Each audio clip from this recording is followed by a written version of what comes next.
Queen's Lead podcast. I'm your host, Amy Singleton, and as a child of the 80s, I'd love to say Queens rule, but they don't. Queens lead. Being a queen means you are worthy to be a leader of people. The guests on our show do exactly that. They are leading the way in their businesses, families, and communities. They're taking their rightful place in the spotlight, leading and inspiring the developing queens in all of us. Welcome to the Queen's Lead podcast. Welcome, everybody, back to another episode of the Queen's Lead podcast. Today, I am so honored to be in the presence of Queen Tabatha Tarpley.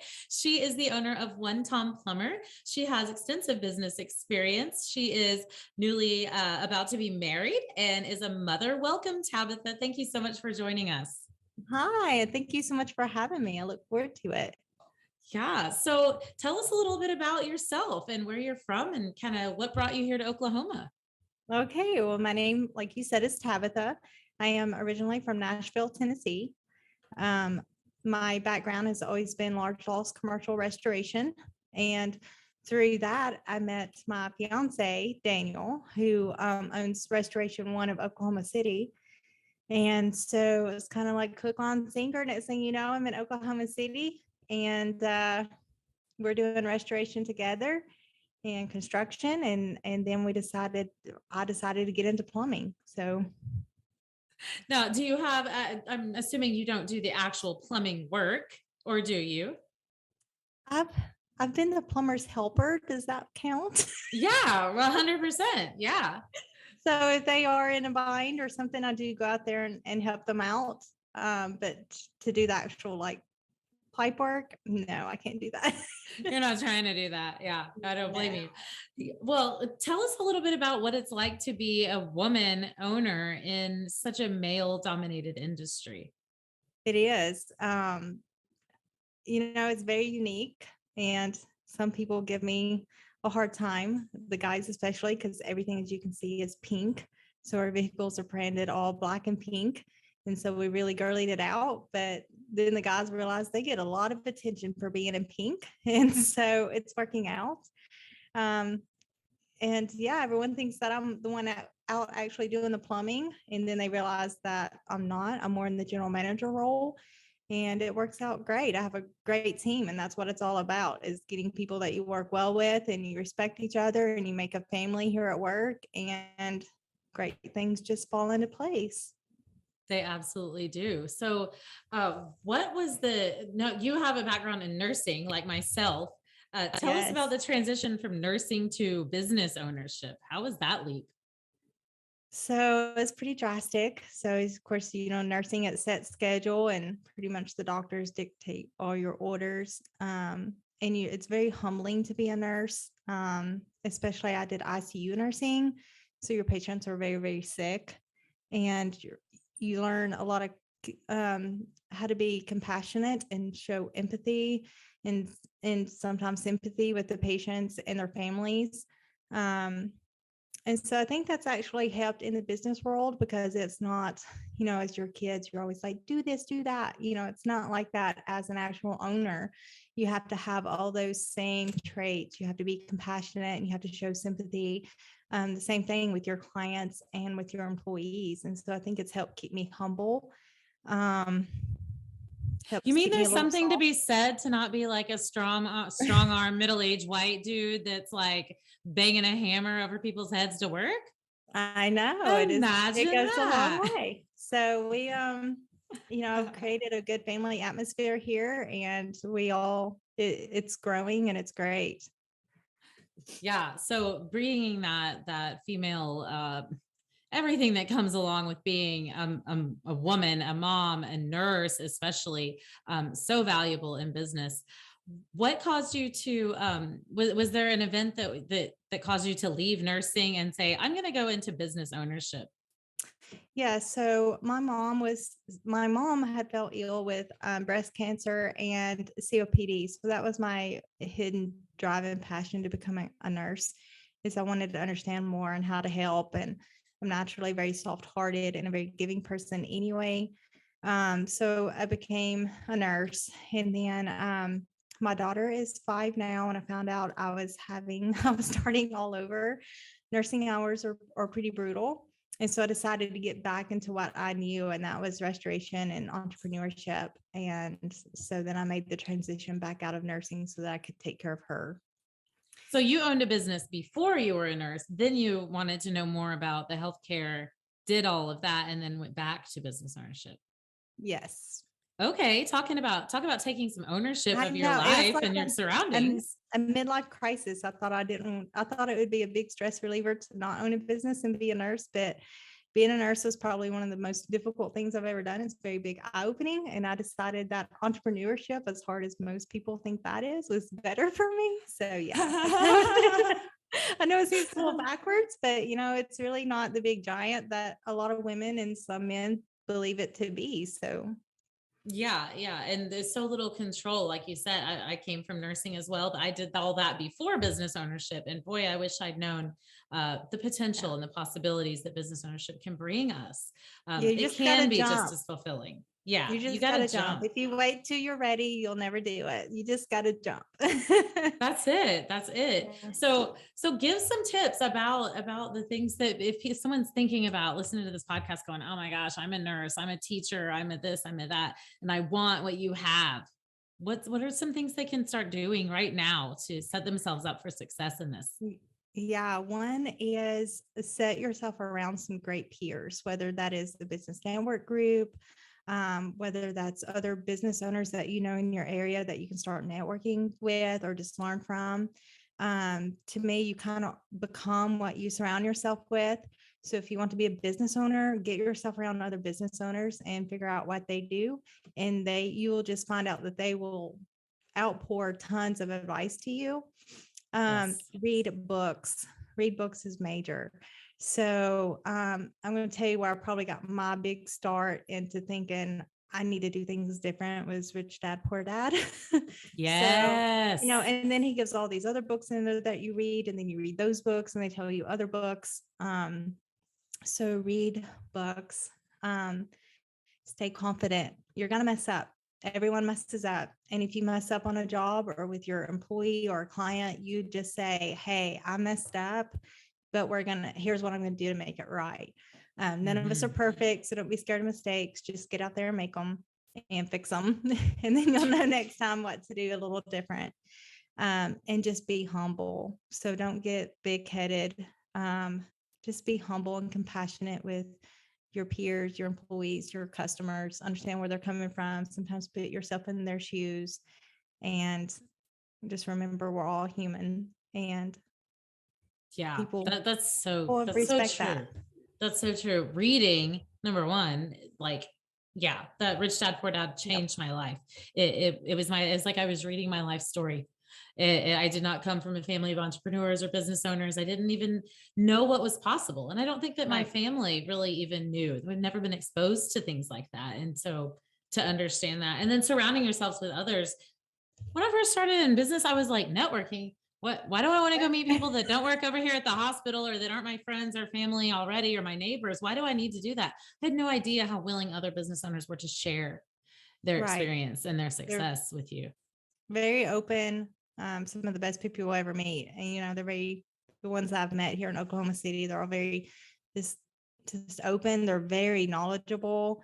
And I mean, ever since we started One Tom and the word's been getting out, I've had tons of business owners just reach out to me like, hey, I love the fact that you're woman owned in a male dominated industry. Like, I want to work with you. And so if you wait till you're ready, you'll never do it. And if you can be a nurse, you can be anything. So, Yeah, right. or I should say, if you are a teacher, you can be anything, because I'm going to tell you what, I can't Yes. deal with all those kids all the time. Like that takes a lot of skill.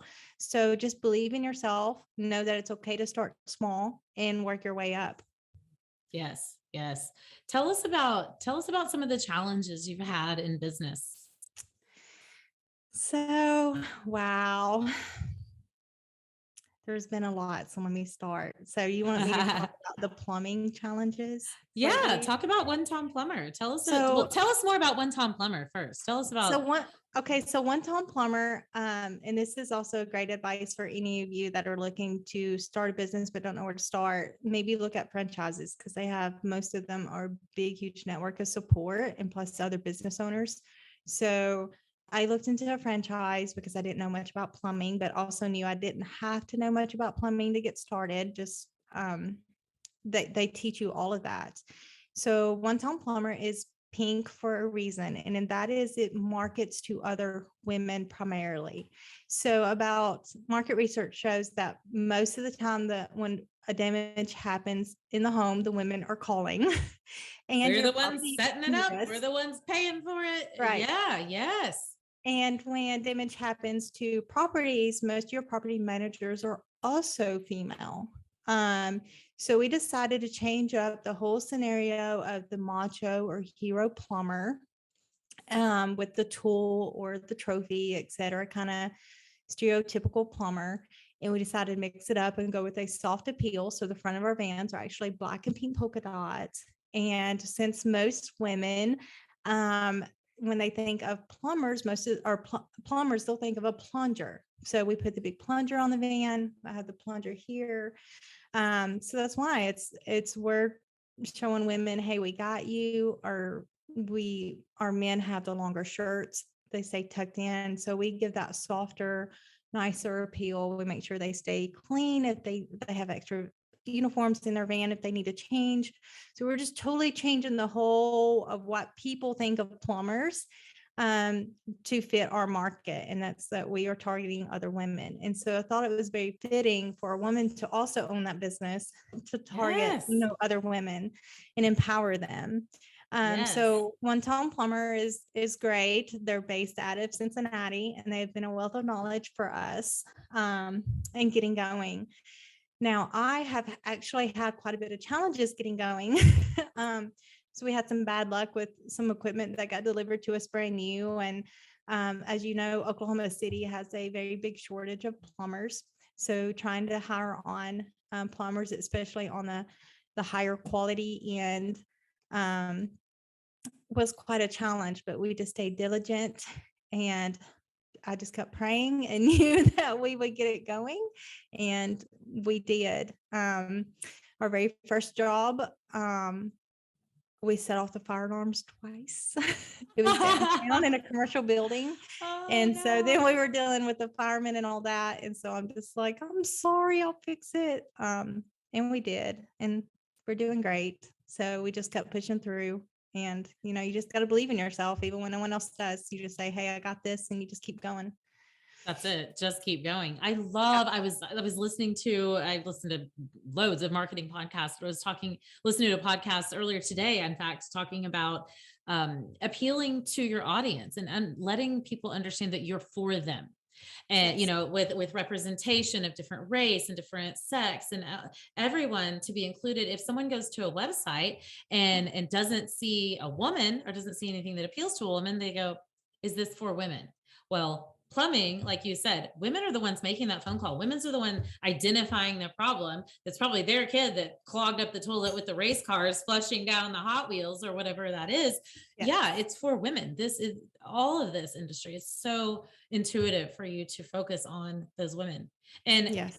did I catch in there that you said your guys have longer shirts? So you're cutting the butt crack out of plumbers? Yes. No more plumber's crack, Oh ladies. my God, I love it. Yeah, I am not trying to look at another hairy butt crack in my house. So thank I you know. for that alone. Yes. Yes. So we're just totally changing the whole what people think of plumbers. We don't want a female to think, oh, who's just gonna come in my house? We don't want anyone ever to feel uncomfortable. So we make it as pleasant as we can. Yeah, you're like, can I trust this guy that's coming in here? And being, obviously, that your staff and you and your company can be trusted, but putting that softer branding, that woman focused, woman centric branding on there to the mom that's making that phone call is everything. It's genius. I Yes. love it. Yes. Thank So you. good, so good. All right. Well, so um talk about building that team because that is the number one thing I hear. I need to hire, I can't find people. What did you do? What was your strategy? Can you give us any tips other than like Yes. pray and pray and pray and beg and Yes. So first off is pay. So we increased the pay so that we could attract the better quality. And we did all of our interviews starting out by Zoom. We skipped out the phone call. We wanted to interact with them face to face and let them know that what we had to offer. But we had to make sure that personality worked both ways and the fit for us. Of course, we offered really good benefits, but the what really stood out, our plumber said to them to make them want to come on, was the culture. So we're not all about clocking in at 8 and then working, because these guys are on call. We do 24/7 emergency services. It's all about the culture. So we spend a lot of time training. So and Tuesday mornings, I bring in breakfast every Tuesday, and we train, whether it's a topic on the jetter or a plumbing topic or an OSHA safety issue. We spend time and sit down and make sure that they're staying trained up.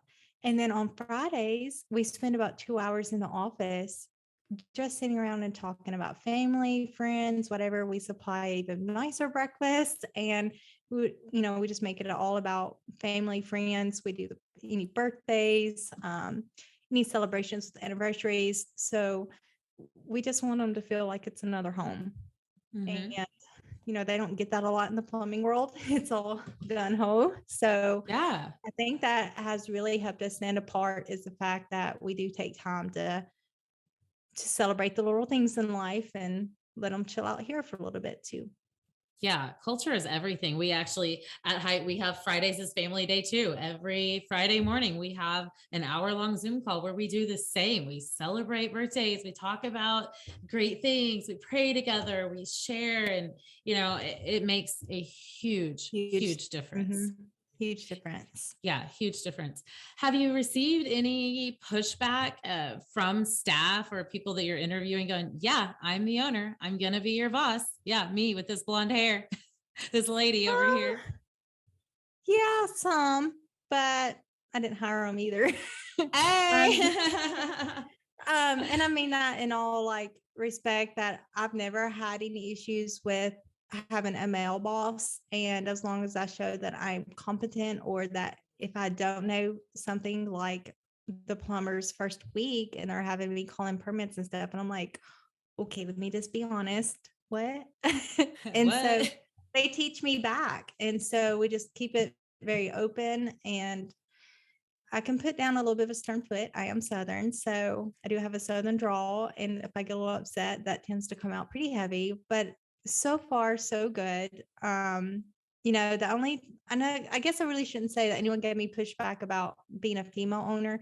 It was more of, they just, I guess, felt like, I don't know, maybe it was female owner, that it wasn't going to work out because I wasn't as knowledgeable. But the guys that I brought on, they realized what I had to offer, and what my past with the commercial large loss already, and that I had experience in running businesses, even if I, didn't have experience in plumbing. So we have just been very open and very honest on what each of us do know, what we don't know, where we need more training, and we have just made it work as a team. And I think that's been the biggest helping thing to get that going, as far as being a woman, is you want to be confident and you want to show you can do it, but at the same time you got to be humble and say, okay, I don't know this part, teach me, Yeah, or yeah. tell me who to get in contact with that does know it, so I will know. um and Yeah, just but know that it's okay. collaboration brings everything to the table. When you know how to run the business, plumbers know how to plumb, everything works right and everybody knows their lane, but is open to sharing and learning from one another. I think that's where the humility, we can all say stay humble, but sometimes it's hard to admit, you know what, I don't know this. And I'm the lady sitting at the top, but I got to use those resources around me. And And I think sometimes those other women, resources are the ones we yeah. pay. And other women, if you're hearing this and you're not opening a business because you don't know everything, just know, from me, it's okay to not know everything. Just jump in. Yeah, that is exactly. That's one thing. Leaning on experts around us is everything. We don't go and try to file for divorce on ourselves, right? We call a divorce attorney. There's a reason they do it over and over Right. and over. There's a place for every expert to help us. Right. Yeah. Who have some of your mentors been? Oh my gosh. So I have a lot. One is my fiance. He's been with me every step of the way. I wouldn't have done it without his support. Even though you don't necessarily need family support, to open up a business.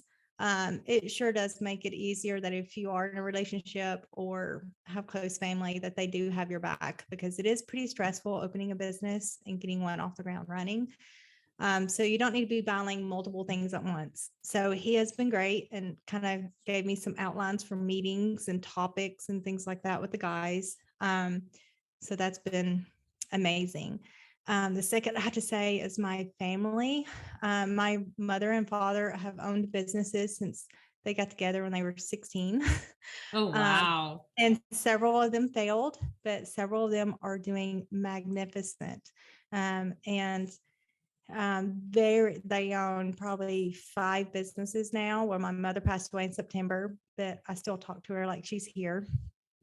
Just helps. But my mom and dad have been a wealth of knowledge as far as legal ends of businesses and how to deal with employees or customers or when you mess up and things like that.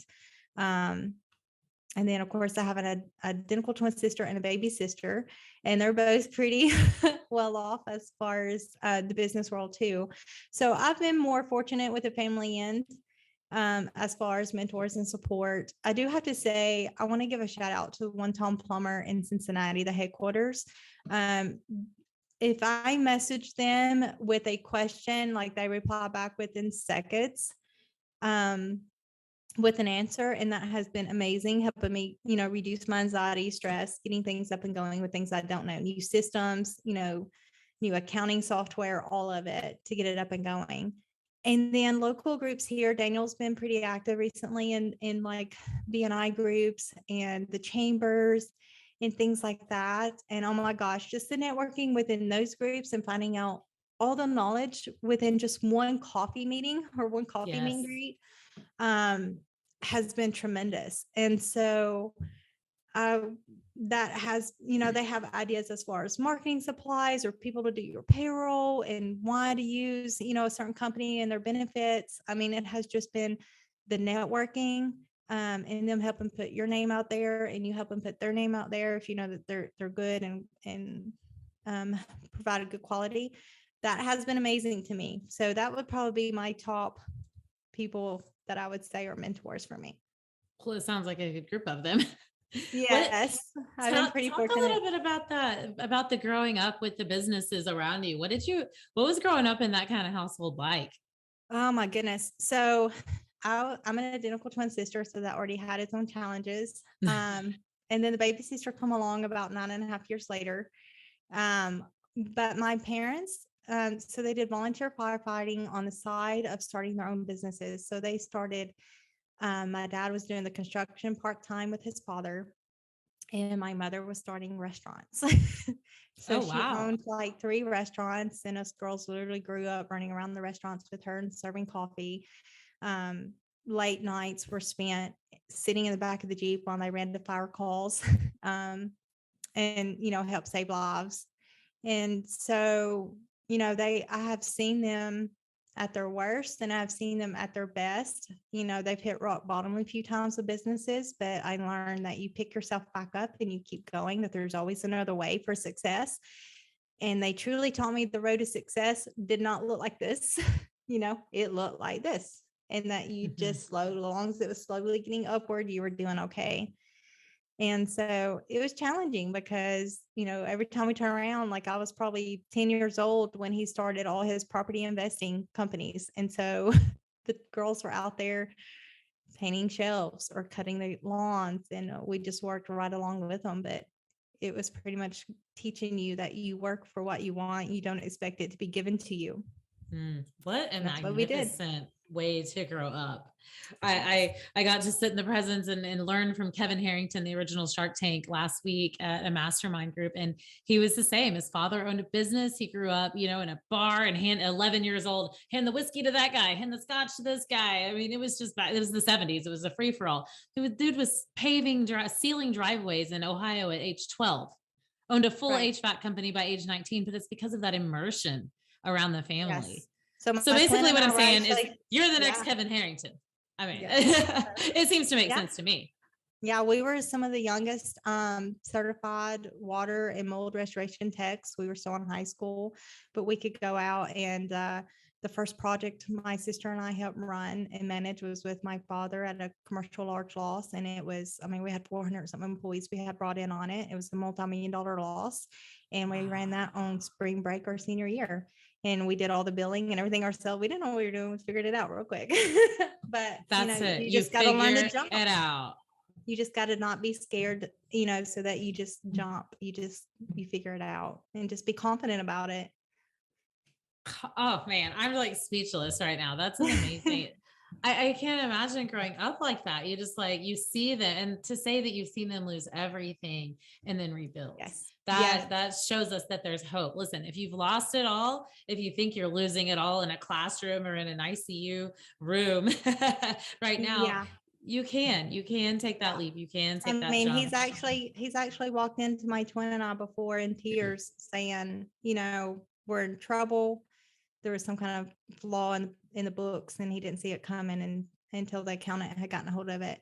And he was in tears and laid my twin and I off along with some other employees. And we said, that's okay. You always had our back. We have yours. And we worked harder and we got it figured out. And then of course he didn't let us go without ever.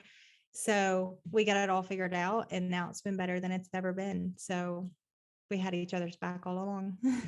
Wow. That's an amazing, that's incredible.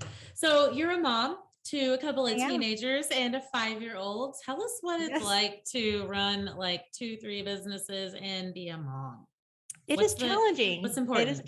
It is challenging. So I was in a financial meeting this morning and my 17-year-old is messaging me because he can't get to work because he locked his keys in his car. And I'm like, it's hard. And I know things happen. So it is hard. And I can't say that it's easy. You just figure it out. So 17-year-old, he's working now. He's kind of starting to get out of that moody phase. The 14-year-old, on the other hand, is in full-blown teenage mode. And my 5-year-old, 99% of the time, she is an angel, can ask for a better child, but that 1%, I don't know where she gets it from. And she, like most girls, she is super clingy. So a lot of mornings it might be early and she's still asleep. And I'm holding her and drinking my coffee and doing computer work at the same time. And I just learned that's okay. So you get through it and you just learn that your kids will, if you have their back, they'll have your back one day. And we just get through it together. So it's challenging. Do you bring them into the business? Do you bring them into the office? Are they exposed like you were to the businesses of your family? Yes. So my 5-year-old was actually here the other day working with us all day and she helped me run the meeting. I try not to do it too often. She does like a lot of attention right now at 5. But yes, we bring them in and let them work or let them be a helper for the day. And let them ride along with the plumbers and see what it's like. Do the backfill. That's great, right? That's why they probably are mad at me. But yes, I do want to expose them to, the world is, teenagers now are so caught up with the internet world. Sometimes they lose reality with reality. So I do like to get them off the internet and to work. Yeah, for sure. So what do you do for self-care? So it's probably going to sound silly, but even as tired as I am, even if it's midnight when I go to bed, I get up at least 30 minutes before everyone else in the house and I drink coffee on my back porch. I don't care if the dishes need done. I don't care if I have another invoice I need to send out. I drink my coffee on the back porch for my 30 minutes alone time every morning and listen to the birds wake up and everything else before I start my day. And it just gets your mind right. It gets your mood right. And then I feel like I can tackle the world, whether it's the house and the kids and work, one more than the other sometimes, all of it, I'm ready to tackle it after that. So that's primarily what I do for self-care. Is that's been the biggest mental self-care for me. Because if you don't take care of yourself, you can't take care of everything else. So I love that you start your day that way. I remember hearing when I was younger, like all the moms, like I wake up before everybody else. It's the only quiet time I get. Now I get it. Yep. I totally get that now. Yeah. So you are from Nashville. I mean, like not really exactly a hard to hear in the voice, which I Right? love. Oh my gosh, a little Nashville. One of my good friends from Georgia. I like that one too. Yeah, a But Georgia peach. Georgia Peach, yes. So there's a nonprofit down there. Well, now is St. Jude. We may have to edit this It's now. in Is St. Memphis. Jude in Memphis? And then Okay, that's what I thought. there's the Children's Vanderbilt Hospital in Nashville, and Yeah. so it's always held a special place in my heart ever since, especially when I was in nursing school and you do clinicals. We did clinicals up there and Oh seeing what some wow. of those kids and families went through. It kind of takes a hold of you. So got to where then every year we were putting together care packets for the families, coloring books and stuff for the kids. Just something to brighten their day, Yeah. makes a huge difference because you always hear stories maybe on the news, but until you see it eye to eye, it's yeah. It's the hardest time Like of I want their to cry life. right now just thinking about it, but yeah. Yeah, Yep. that's a huge impact. So, and you also mentioned you guys will pack up and head down to help out during hurricane rescue and relief. Yes, so my dad's company has always done like the restoration end, but on the downtime or um like every afternoon we're helping clear properties, debris. We bring food to people, we cook it there in our campers. Anything that we can do to help out. So then we usually also we've done toy drives where we do the toy drive actually back at home for the victims, and then one of our employees drives a Santa Claus, driving it in the semi into the area, and he hands out toys so that families have stuff, Christmas trees. So yeah, my parents raised me that you always need to give back, and you need to give back for the right reason. You don't give back for the publicity or anything else. So we didn't really ever mark up anything like that. We do it for the reasons that we want to give. And so we go into areas like that and we spend just as much time helping. I know if we had our generators running our campers while we're working down there, we let my dad used to run the electric cords to the people in the houses in the parking lot behind us to run their stuff so that they could have some power. So just any way that we can give like that, we try to give. I mean, my mom would always give the shirt off her back, and I'm going to always try to be the same way. I love that you stay in conversation with her. It makes me want to cry. Yes. Thank you for what you're doing. That's amazing. Thank you. All right, let's quit crying. Okay. Anyway, so tell us about a little more about One Tom Plumber and who you serve. Are you commercial? Are you residential? Are you for everyone? Yes, we're for everyone. So I'd say probably 60% of our market is commercial, 40% is residential. We do the service plumbing, which means if your water line breaks in the middle of the night and you have water going everywhere or water coming into your home, you give us a call and we will come out and get the water cut off for you and make the repairs right then so you don't have to wait. So yeah, it's pretty impressive, right? That's like, yeah, this is not the typical experience. Yeah. So like our first dig job, we put up the big lights and we dug all night till we got, the sewer line repaired so that the people in the apartments would have use of their toilets and things like that. So we do whatever it takes to make it happen. And then we can also schedule things out too during the day. If you have something happen in the middle of the night, but you don't want us to come out during the middle of the night. If you have kids sleeping, whatever, we can do it the next day as well. But we do take pride that we're emergency service because a lot of people don't enjoy that part and they turn it down. Because plumbing You're is like, so, I'll do yeah. that. Yeah. So we like to, help out people in the time of their in need. So yeah, we're usually dispatched to a place within, if it's in the middle of the night, we're there usually within 2 hours or less, most of the time less. And so we take pride on quick response and getting people back up and going. Yeah, I mean that you're dealing, especially that you're taking on the emergency work that maybe nobody else wants, but you're also dealing with a very frantic client and Yes. someone who's scared and afraid they maybe lose their property or their, something in their home. So I can only imagine how your nursing experience, especially in ICU, has helped with that. What are some Yeah. of the takeaways with that? I mean, you mentioned obviously being a caring person, but But what skills have translated back and forth between your two careers? So my first instinct is always say, okay, let's take a deep breath. I'm going to take care of this and we're going to get you fixed up. But I need you to calm down a little bit so I can understand you. And that usually helps fix it, and if they're in I can understand sometimes why you aren't, frantic. You got kids in the home, et cetera, and you've got water going everywhere, or you can't use the toilet, things like that. You can't just get up and go somewhere else. You have to be able to use your utilities in your home. So I just stay calm because in the nursing world, if you freak out, then they're going to make you leave the room. You can't work a code freaking out. So I just do the same thing here. I tell everyone to calm down and kind of take charge of the situation. And we go through our checklist and ask them the needed questions. And then we get the plumbers there to fix the plumbing. Yeah. This has been like decades ago with ACLS. What's the first thing they teach you? What's the first thing to do during a code? Check your own pulse. Yes. Thank you so much for being my guest today, Tabatha. Tell the listeners where they can find One Tom Plumber and find you online if they need your services or want to learn more.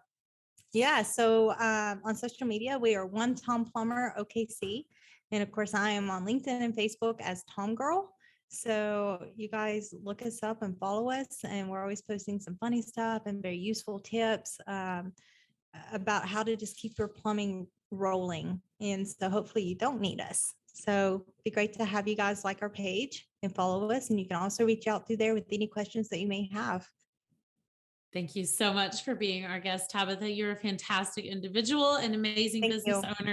Thank you for taking the reins and leadership in this industry and showing other women that it's possible. We can enter male dominated spaces like marketing and plumbing and service industries and really make a difference and bring a unique perspective to that. Yes. Thank you so much. Incredible. Thank you for having me. And ladies, you can do it. Just take the jump. That's it. Thank you, Tabatha. And thank you for being a queen. Thank you. As the phone is ringing. Hold on one second. Go ahead. Thank you for calling One Tom Plumber. This is Tabatha. How may I help you? We're getting it live, guys. We're getting it live on the air. Okay. Let's see. Holland, back up. Philip, what is your cell phone number?